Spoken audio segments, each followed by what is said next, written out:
Coming up on another episode of Through the Turnstiles, the only thing that is more annoying than a cyclist on the road. Driving in the sun and caught in the rain. Only in England.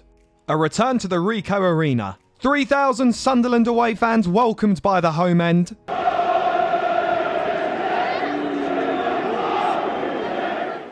And realising that just because the keeper is off his line doesn't mean it's as simple as a game of FIFA.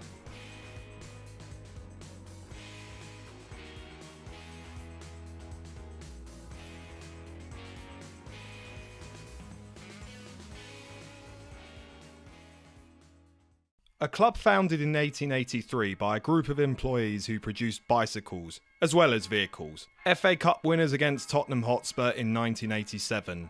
Well, we don't talk about that for obvious reasons. In the Premier League since it was founded in 1992, and then after relegation in 2001, that club went on a downward spiral, spending 11 years in the second tier, before being relegated to League One in 2012. Fast forward to last season, they were just a penalty shootout away in Wembley for being promoted to the Premier League. Sadly for them, it wasn't meant to be, as Luton came out as the mighty victors of a proper playoff final. That is Coventry City Sky Blues. They spend another season in the Championship playing another side that were in the playoffs, Sunderland. They too have had their misery in the past, but more recently. It's fair to say that although these clubs have had their fair share of misery, they're right now on the up in their process of trying to get back to the Premier League.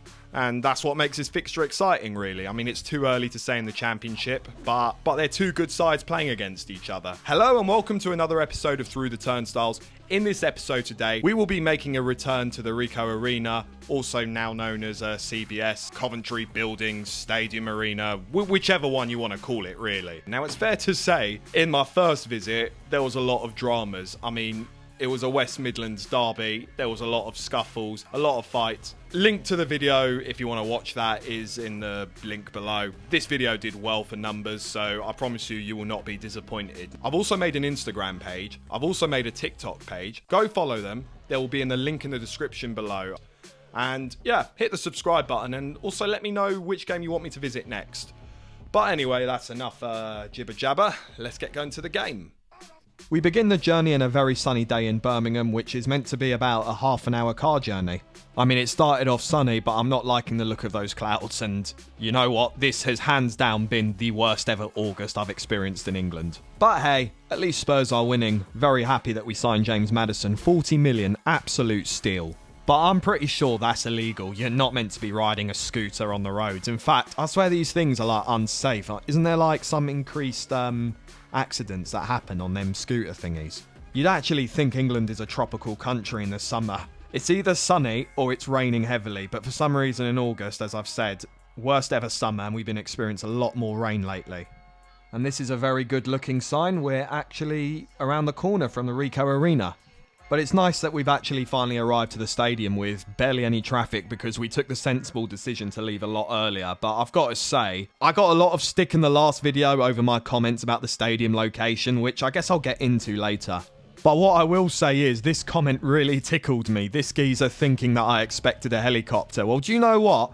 With the amount of difficulty I'm finding a parking spot, I wouldn't mind a helicopter. Maybe sort out a helipad on the right-hand side of that stadium, and I'll be very happy, because the parking here is actually quite shocking that I could actually do with a helicopter. So cheers. I'll leave my bank details in the description below.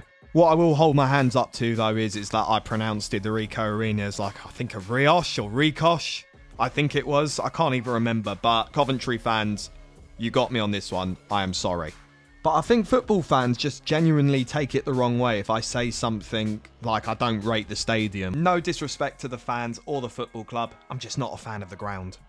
I mean, this stadium is off a motorway. It's surrounded by huge car parks, and it's like right next door to a big shopping outlet. For me, this doesn't really feel like it's a football stadium. As you'll see closer, this actually kind of is giving me like more shopping centre vibes, if that makes sense. But I want to get to my seat, so let's make our way through the turnstiles and explore the home perspective of this ground, as I was an away fan last time I was here. And whilst I'm just having a look at the interior of the stadium, the Miami vegan burger has caught my eye, but £7.60. Yeah, I'm one of those. It might be £7.60, but I'm intrigued. I want to see what's in... Oh, is that it? Yeah, I've got to put a lot more barbecue sauce in there. Got to be honest, I'm very disappointed. Burger was incredibly bland, and for £7.60 too, and that doesn't include the chips. Yeah, I think that's enough talking. Let's get to our seats.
One of my worst nightmares as a football content creator is reporting 0-0s, and I'm really hoping that for the second half this isn't the case. So, will there be any goals? Both sides have given it a go. I guess we'll find out after the break.